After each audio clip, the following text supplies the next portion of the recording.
The lie that's been holding you back. What if your biggest problem is how you see problems? What if the reason you're stuck isn't bad luck, lack of talent, or laziness, but a tiny lie you've been telling yourself your whole life? I'm just not that kind of person.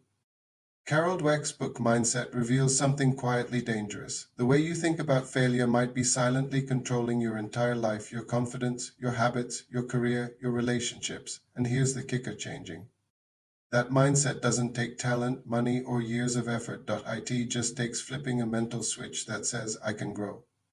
So let's talk about what this growth switch is, how it works, and how you can flip it today, because once you do, everything changes. The two mindsets that shape everything. Mindset by Stanford psychologist Carol Dweck is one of the most impactful books ever written on how people succeed and, more importantly, why they don't. The book introduces a simple but powerful idea. There are two mindsets that shape how we see ourselves and our potential. The fixed mindset is the belief that your abilities, intelligence, and talent are set in stone.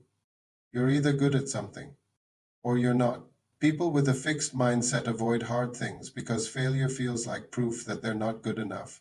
Then there's the growth mindset. This is the belief that you can improve with effort, strategy, and learning. People with this mindset lean into challenges. They see mistakes as feedback, not judgment. And most importantly, they believe who they are today isn't the final version.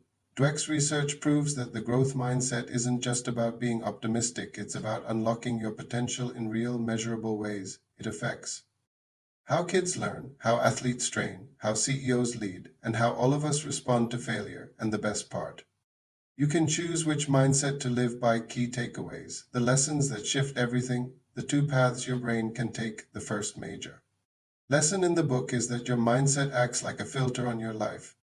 If you're walking around with a fixed mindset, you'll spend most of your energy trying to prove yourself. You'll avoid things that make you look not smart. You'll take failure personally. But if you carry a growth mindset, you stop needing to look good and start focusing on getting better. You take on hard stuff, you bounce back faster, you become more coachable, more resilient, more dangerous in the best way. This shows up in school, in business, and even in love. In relationships, people with a fixed mindset think disagreements are signs of incompatibility. People with a growth mindset, they see conflict as a chance to understand and improve. As Dweck puts it, becoming is better than being. And the second you believe growth is possible, your whole life starts shifting toward it. Effort isn't a sign of weakness, it's a signal of strength. Here's a trap a lot of us fall into without realizing it, thinking that effort is a sign we're not talented. The logic goes like this: if I were really good at this, it would be easy. So when something's hard, we feel ashamed. We assume we're not cut out for it. But that's pure fixed mindset thinking, and it's wrong. In reality, effort is the one thing that actually makes you better. Every skill, writing, leading, parenting, public speaking, starting a business, it all comes down to reps, and reps take effort.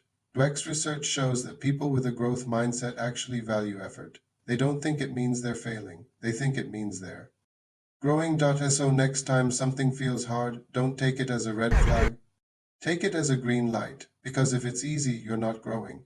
And if it's hard, you're building something that lasts. Failure is feedback, not a final judgment.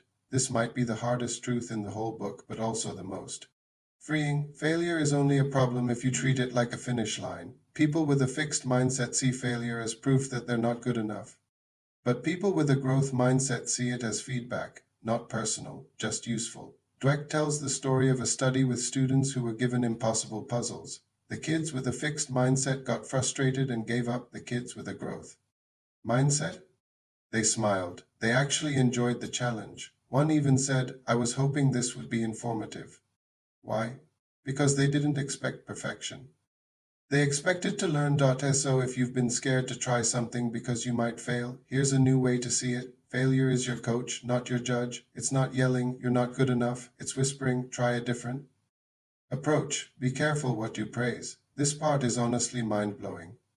Dweck found that the way we praise people, especially kids, can actually shape their mindset for life. When you tell a child you're so smart, it feels good in the moment. But later, when they struggle with something, they think, wait, maybe I'm not smart. They panic. They avoid risk. But if you praise effort instead, saying things like you worked hard or you found a smart strategy, they associate success with action, not identity. That's the key, and it works on adults too.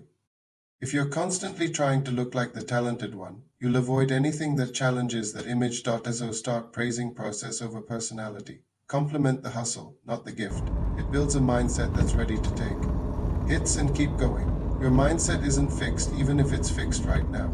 Here's the most hopeful lesson in the entire book. Mindset itself is changeable. You might be living with a fixed mindset today, but that doesn't mean you're stuck with it forever.